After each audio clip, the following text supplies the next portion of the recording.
Order! Order! You are an incorrigible delinquent at times. Behave yourself, man!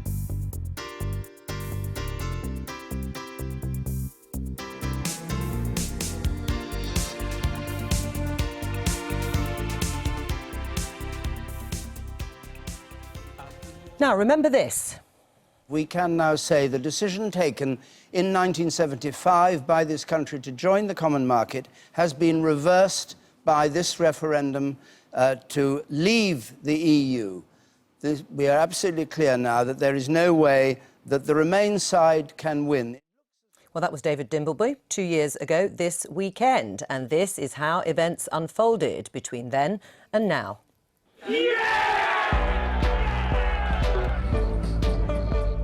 Brexit means Brexit.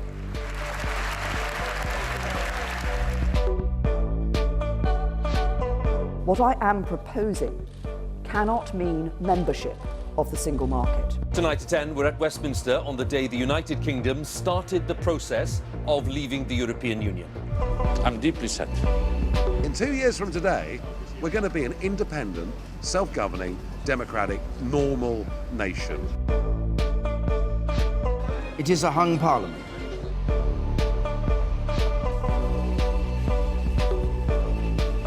You may say I am a dreamer, but I am not the only one.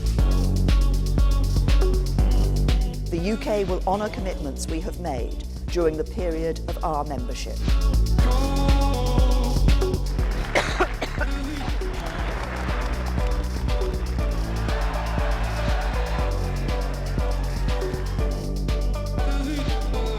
Anna Soubry is a fanatic. We also issue a warning today to the Dublin government that by continuing its aggressive stance, they are in danger of delivering for themselves the very outcomes that they say they want to avoid.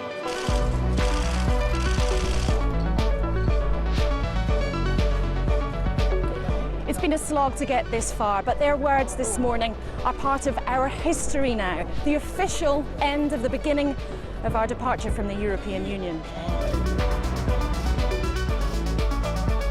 We both need to face the fact that this is a negotiation and neither of us can have exactly what we want. Will you accept a compromise over the customs union? No, of course not. Backstop means backstop. My Brexit ring binders are bulging. As with all Michel Barnier's slides, it's gloriously colour-coded. Could he say whether it remains his position that he wishes at all costs to destroy Brexit, and that in fact... You are an idiot. Can you really please both sides, Prime Minister? There may now be a meltdown. They're not actually my words, but those of the Foreign Secretary. Imagine Trump doing Brexit. What would he do?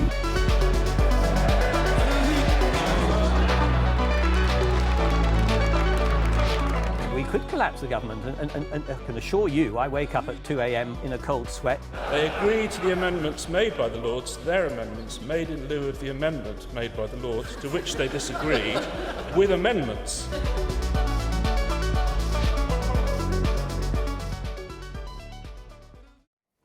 And two veterans of that battle are here, Nigel Farage and Alastair Campbell. Welcome to both of you. Alastair Campbell, first of all, your reflections of the last 2 years. Well, just watching the clips there just show. I mean, 2 years is a long time. It's half an Olympiad. Or does it feel longer? Well, it feels like 2 years, but it's 2 years in which, frankly, lots of the things that we said were going to happen are happening. Airbus today being the latest. Why are you sneering at Airbus? It's a political project, Airbus, being funded by billions and billions of euros from so that's the only reason from the European Union. That's the only reason they're doing this. There's no real effect on jobs or living standards. Just do accept the fact they've accepted over 10 billion euros worth of grants. How much have you had out of the European Union over the years? Doesn't make your nothing in terms of subsidy. No, but honestly, let me just know you, Nigel. Alastair, let Alastair speak and then I'll come to you, Nigel. Let me finish. This is what is, in 2 years, we have gone from the referendum to the chaos that we have now, to negotiations going badly, to these people, anybody who says anything critical, they're just trying to stop Brexit. You have Parliament, frankly, I think, incapable of bringing the country together, the government incapable of agreeing on anything at all, and we are heading towards a cliff, and people like Nigel are just saying, come on, let's go and let's jump. Nigel, your reflections then? Well, the first reflection is the actual result itself was extraordinary. I mean, we had every big global business, every global leader, everyone telling us not to vote for Brexit, a massive imbalance of spending from one side to the other. Although, of course, there are people looking at spending from both the Vote Leave and Leave.eu. Well, Mr Cameron spent £9 million of our money putting a leaflet through each of our households. Well, it's not about looking at it, it's looking to see whether it's criminal. But was there any cheating?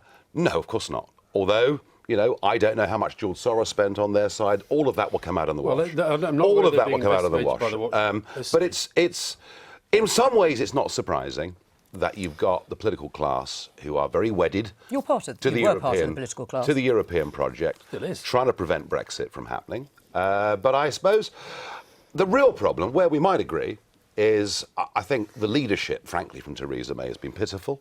There is no clear vision of what we're trying to achieve here. There's no clear... This is where we need to be in 3 or 4 years' time. All we're doing, effectively, is kicking the can down the road, making concession after concession. And I think, actually, most Brexit voters, some are angry, and some are just very frustrated with it. All right, well, let's pick up on the Airbus warning that Alastair talked about just a moment ago. I mean, are you saying that we should ignore warnings from manufacturers like Airbus that this could be an early sign of economic pain to come? Well, 20 years ago, when Alastair Campbell was trying to get us to join the Euro, we had big... Well, Mr Blair, and I remember seeing... All right, let's not have a row about the Euro. Let's not have a row. We didn't join the Euro. And we had big companies then saying, unless Britain joins the Euro, you know, we may well pull our manufacturing. We will pull our manufacturing out of Britain. We even had the Lord Mayor of the City of London telling us. Well, hang on, Alastair, let him finish. We even had Lord Levine, the Lord Mayor of the City of London, telling us if we don't join the Euro, the city will disappear. So we've seen all this before. Today, do you? Now, Airbus is clearly... Because 14,000 jobs, perhaps 100,000 jobs connected to it? Airbus clearly is a very political project, the way it's been designed, funded, of course, by European Union money, currently expanding... So that delegitimises everything they say. Currently expanding their operations in the United Kingdom. Now, the timing of this is no coincidence, but I would remind people, you know, 80% of the British economy is what goes on within these islands. And one of the problems of the single market is single market regulation affects 100% of our economy. We voted to leave. We voted to leave the single market and to be in control of our own business regulations. Alastair, I mean, respond, though, to what Nigel has said in terms of how representative Airbus is in terms of the disaster, as you see it, to come on Brexit. It's one of the biggest... I was talking to somebody in Wales this morning. They're one of the biggest employers in Wales. I don't know why you're laughing at Wales as well. Go on. If this happens... No, wait a minute. If this happens... And these aren't theoretical decisions. That guy goes on the radio this morning, the chief financial operator. As he said, he's not a politician. He's not like you, just spinning a line the whole time. He is making decisions now. And companies across Britain are making decisions now about leaving. And I'll tell you what I really hope about Airbus is that business, most of which agree with what Airbus is saying, that they actually start to get their heads above the parapet and that people understand if we carry on listening to people like Nigel and Jacob Rees-Mogg and Theresa May being driven by their strategy, we are in big trouble. Or is it Project Fear, Alastair Campbell? Because you say these things... Well, hang on. You say these things are happening. Wait a moment. But we were told that there would be an economic catastrophe in the immediate aftermath. I think there's been a catastrophe, well, lots of people say that hasn't happened. So do you accept that there is a little bit of politics in the sort of stuff that Airbus is doing? I don't think there's politics in what Airbus are doing. I think there is politics... Come on, there is politics attached to this debate, of course. But Project Fear lost to Project Lies. It was a terrible campaign on both sides, OK? Can we just remind ourselves what we voted for? We voted didn't vote to become... single market. We voted... said we wouldn't. Oh, don't talk nonsense. We voted to become an independent country. Which we've always been. This was a political referendum, and I can argue we'll be far better off outside because 85% of the world's economy is outside the Eurozone. You can argue... But it is a forecast, isn't it? Like any other forecast. None of us, neither of us know whether we're right or not on the economics. But what we do know is we voted for independence, and the problem is we're not actually getting that. Because of a transition period, it's going to be at least 5 to 6 years before we have any prospect of making our own laws or controlling our own borders. That is the frustration. Where I think Nigel and I probably will agree is that this transition to give themselves a little bit of time, we do become effectively a rule taker, not a rule maker. And that, I'm afraid, is because when she came in, this is the big problem. Nigel, going back to the referendum when it happened, Theresa May came in on the back of it. I understand she feels she has to deliver Brexit, but she's done so the whole way through by paying attention to 52%, and the 48% can go hang. And I think what you're going to see tomorrow with the People's Vote March in London, there are tens of thousands of people, will represent millions of people in this country who do not see this as a done deal, and who actually believe, having given the government the job of going to negotiate the deal, they then want to have the final say on whether this is the deal they voted Another for. referendum. And I don't believe it. But It's a referendum on the final deal. Yeah, of course. But do you too? It's the same Why are you old scared of because that? we were promised. Why are you scared? We were promised. We were promised. And we were promised. Let a lot him- of things that promised haven't Let happened. however Nigel we finish. voted, the result would stand. And I've seen these tactics. I've seen them used in Ireland. I've seen them used in Denmark. And it's not going to happen to us in this country. Do the two of you, though, represent the extremes of both sides that you represent in that sense? I mean, you came on the programme once before and said, you know, to some extent you represent the 17.4 million who voted to leave, and Alastair thinks he represents the majority of those who voted Remain. But is that true now? Is it true, or actually are you two at the extreme ends of what you believe in? And there are a lot of people in the middle who actually say Remain or leave, let's get on with it. Yeah, that's right. I mean, that's where things have changed. You know, 68 to 70% of people now say, can we please just get on with this? I accept that. I agree with that. However, that is... But are you not trying to overturn the result in some way by having a vote of the deal? I'm trying to argue for what I believe in as a British patriot desperately worried about the direction the country's taking. But does that And this represent the fatalism, majority the of only Remain? argument that Theresa May ever uses now, she never says this is going to be good for Britain. She never says this is going to be good for living standards. All she says is will of the people and fatalism. Let's get on with it. Because she doesn't believe in it. That is the problem. Well, that is, and I would agree with you on that. There is a problem. Well, let's turn to one of the other big issues of the referendum and a lot of the discussions that we've had since, and that's been immigration. And we're going to talk first of all about the settled status of EU citizens currently here and those who may come through the transition. Let's have a look at the front page of the Daily Mail. And while that goes up, what did you make of that front page, Nigel? That isn't really the point. You know, the fact that 3.5 million people had come to this country from the European Union legally, because that's what the law allowed, it should never have been in question. You know, we're not a banana republic.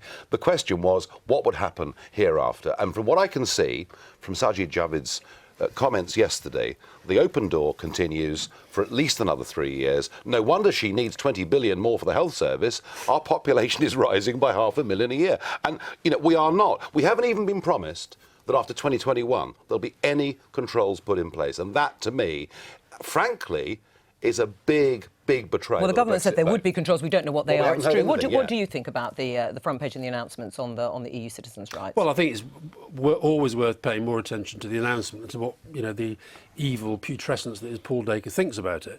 But I do think that front page. I mean, what did they want the headline to be? 3.8 million people forcibly deported to make us feel better. So, you know, we're talking there about people who work in our hospitals, who work in our schools, who are, you know, looking after old people. And I think this, I'm afraid, the way that, and the sort of UKIP agenda, and it's been, the reason why UKIP is now kind of virtually disappearing is because the Conservatives have co-opted their language, co-opted their approach to Not on these issues. immigration, they haven't, have they? Well, I think on this is about, I think, post-Windrush, this is about them sort of trying to be less nasty than they were. But also, there's also a message in that. There's quite a few Labour MPs who I think are starting to co-opt a little bit too much for my liking, the kind of UKIP approach on this. And they need to understand that as well. Right, it's happening all over Europe, though, isn't it? To a certain It extent, is. this discussion on It migration. is. And whose fault's that?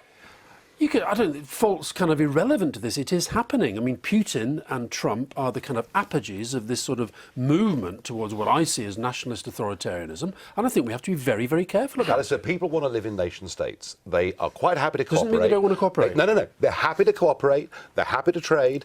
They're happy to have a shared sense, you know, that there are things at a European level but that we need to do. But what is being rejected is the model where an unelected European Commission has the sole right to propose legislation. Well, they don't. You know they have the sole right to propose legislation. Governments, you've seen the Select Committee this week. And you know, you've seen this week. You've seen just this week the Swedish Democrats now take a big lead in Sweden, and their agenda is to have a referendum on Swedish membership of the European Union. I mean, frankly, the European Union in its current form, Alistair, is finished. Right, is it? I mean, is that project now under so much strain? I mean, to some extent, Brexit's being parked by the EU, Alistair, and they are looking at this issue of immigration. By the way. But does that also say that liberal politics, the liberal elite and their views towards immigration failed? What it says is that right around the world, these pressures are real. And the question is whether you respond to them in the way that I think Nigel has throughout his career, Salvini in Italy now, Trump in America, with what I would argue are very, very right-wing views, or whether you actually do try to reform Europe around the model of cooperation. And the tragedy for me is that we're pulling out of it at a time when these challenges, which are going to affect us whether we like it or not, we are going to have less and less influence over dealing with them. Did you fuel hatred of immigrants, Nigel? No, of course not. In fact, the opposite, really. I think if I hadn't existed, I suspect the British National Party would have been a much bigger force in British politics. I was able to say, because at the time, the BNP were becoming quite significant. I was able to say to people, look, if you're voting BNP, you're holding your nose and doing it, you don't like the racist agenda, but you feel it's the only outlet you've got, come and vote for us. And you know something? Whatever attempts were made, UKIP was absolutely a non-racist political party. No question about that. Alistair? Let's not get into that. I mean, I do think that there's a very, very racist streak in our media. I think there is a lot of. I'm afraid there has been a lot of growing xenophobia. I think the scapegoating, the othering of immigrants has been a real problem. You know, we're a very liberal, tolerant country, Alistair. What people said... I think we're becoming less liberal and less tolerant. Well, because of what you did. You know, you took a post-war order, starting with Windrush, that went on until Blair took power, where net 30,000 people a year came to the UK for half a century. In large part because and then you took over, and it became 300,000 people a year. That's true, though. Is it any wonder people got frustrated when they saw their towns changing, they saw their access to primary schools becoming more difficult, even getting a GP appointment? All right, well, let Alistair. These are real challenges, and they are real challenges that are not only... What Nigel and his people did was to make this all about immigration as opposed to some of these bigger questions. And I honestly do think that one of the tragedies of what's happening with Brexit is a lot of... I've tried to persuade the Labour Party to go on this line, tough on Brexit. Why have you failed to persuade Jeremy Corbyn? Let me just finish the point, is that a lot of the things that led to Brexit, which aren't necessarily to do with the European Union, we're not even addressing them. Some of these issues about standards in schools, about community cohesion, about whether we can actually lift people out of poverty, we're not addressing these because the whole machine is taken over with And Brexit. on your watch, immigration did go up substantially. Yes, it did. And I've acknowledged that in relation, we definitely underestimated the flow of immigration from Eastern Europe. However, at the time, sometimes governments have competing and clashing strategies. We were putting massive amounts of money into public services. At the moment, why is Theresa May putting this money into health service? Because the population's going up. No, because she's got to. No, because we've had several years of austerity and it's been cut. We were having to bring a lot of immigrants to do work that white working class people and white middle class people and the indigenous population didn't necessarily want to do. And I think that was tapped into and used. We never heard that argument before 2004. We never heard that the white working class are lazy and useless. I didn't say they were lazy and useless. I did not say that. That's a complete travesty. You made one of the biggest political mistakes of modern times in opening up the doors in 2004. You got it badly wrong, and actually, that's why Brexit happened. Did you exploit that? And you exploited the immigration on that basis? Well, being able to control your borders is part of what a sovereign country does. And how you do that, and how you do that is important, because you've been talking... by the way, that we could control our borders, and we still can, because we're not in Schengen. And that's another sort of myth. Well, you just have to show a passport, but anyone can come. But Nigel Farage, you once talked, I mean, admittedly, it was quite a long time ago, about sort of net migration levels of 50,000. I mean, do you still think that is realistic and desirable? Yes, of course it does. And I mean, actually, what we've done with mass migration of unskilled labour is our productivity levels in the country have gone down. This has not been a net. But is it unskilled? Why are there shortages of doctors and nurses? Oh, that is partly our fault, and we should actually feel ashamed. Right. So it's not all unskilled, is it? In many cases, we should feel ashamed of taking doctors and nurses from countries that need them even more than we do. All right, well, I mean, you've also put forward some suggestions on how to control borders, because you were supporting Donald Trump's immigration policy for illegal immigrants. Let's hear what you had to say on American television. We took a load of child migrants from Calais across the English Channel. Yeah. It turned out many of those who were called children were in fact over 18, and one of them tried to blow up the London subway. So it's very easy to be compassionate, but you've got to understand that in the case of America and these borders, many of these children are actually being used as a means to get other people in, many of whom aren't even their families. Trump has got to stay tough on this and ignore all the screams coming from the liberal media. Well, I mean, how incendiary is that? He will stay tough on this, absolutely. Then he didn't. Yeah, and then he's backed down. So has he done the wrong thing? He hasn't backed down. He stopped. By the way, if a family illegally tries to get into Britain, we separate the children from the parents. All right. So let's not pretend. But do you there's much difference here. do you think that's the right policy? I think what he did. To say, look, we are going to make sure illegal immigrants go back, but we're not going to separate children from parents was the right thing to do. So you don't think he backed down, he showed weakness then?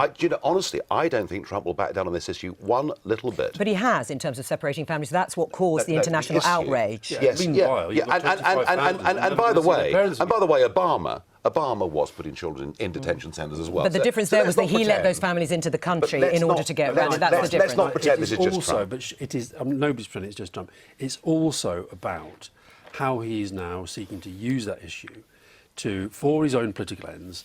And he's still in campaign mode. He's coming up to the midterms. And he's trying to sort of... He did that, went straight to do that rally, and he said the Democrats, they want everybody to come in. Same as, well, that's not true. The Democrats don't want everybody to come in, but he's using it. And I thought you made a terrible mistake there, Nigel. I thought to go out there and basically say because it was Trump, he's doing the right thing.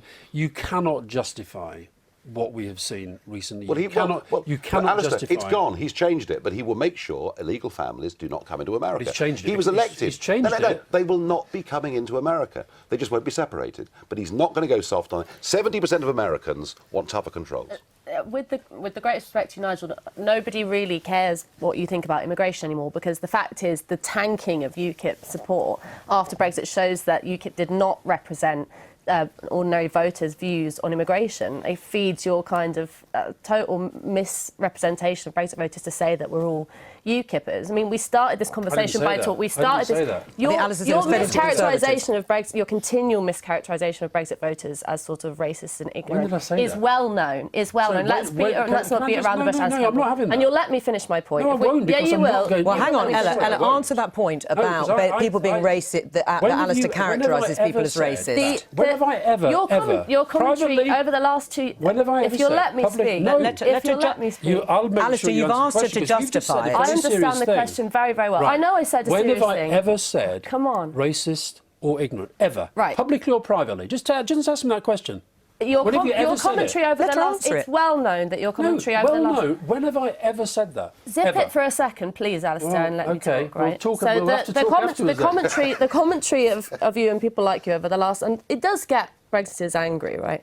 Because the kind of commentary that you've over the last 2 years has been pushing this idea that Brexiteers, working-class Brexiteers on the whole, are ignorant and racist. We started this conversation... Well, we're going to have to finish, and then I'll come back. You're making the same point, and it's a lie. Oh, Christ. We started this conversation... But, Ella, be specific about the allegations you're making, unless you have got evidence to say that people like Alastair Campbell say all Brexiteers are racist. Show me one example of it. Alastair Campbell.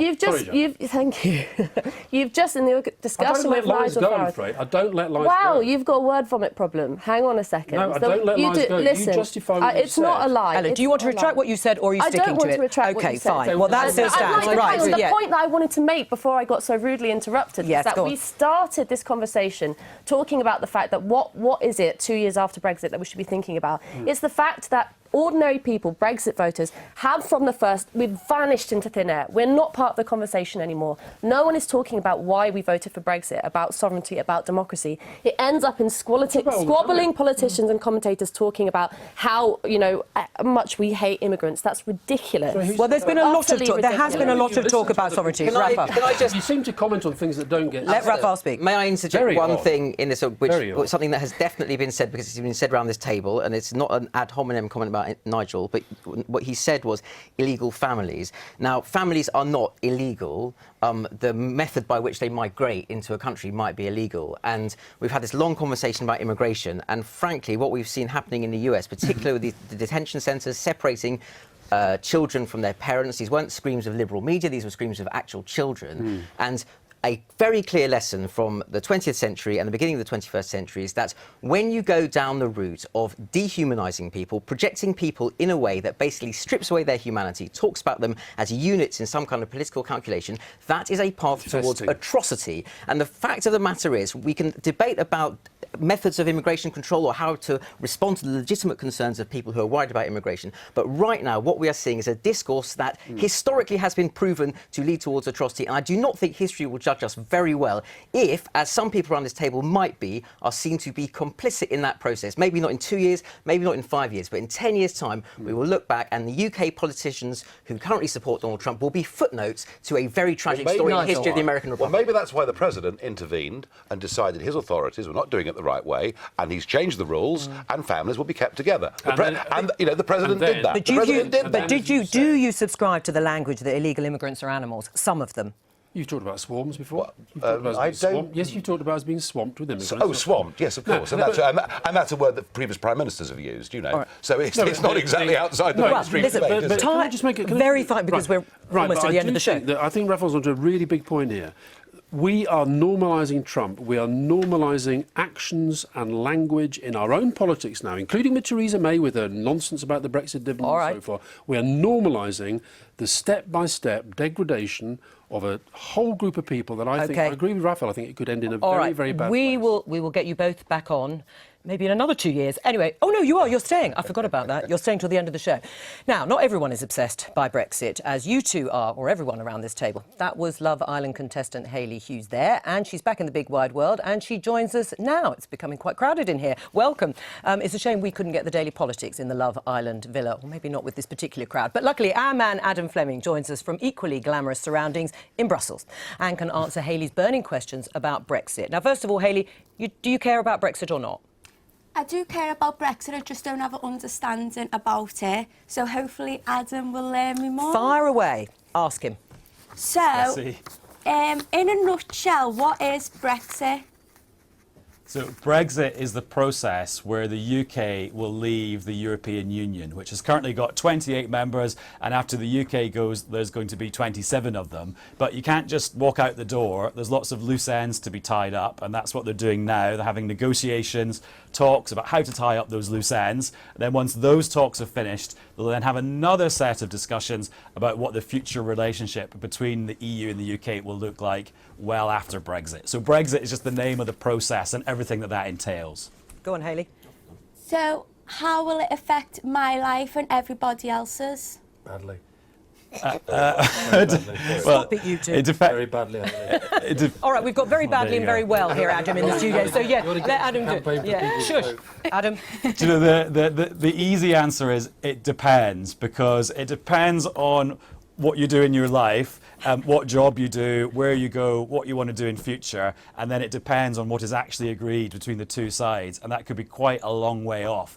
The main thing is, though, that it looks like there might be a transition period, that's what it's called. So after March next year, when the UK officially leaves, they've kind of done a deal with the EU that most things in daily life will stay the same until the end of December 2020. So actually, it might not affect your life at all for quite some time. How's he doing so far, Hayley, by the way? Do you understand everything he's saying? Yeah, I understand. Great. Go on, go for another question. And then I've got another question. Will it make things more expensive? Yeah.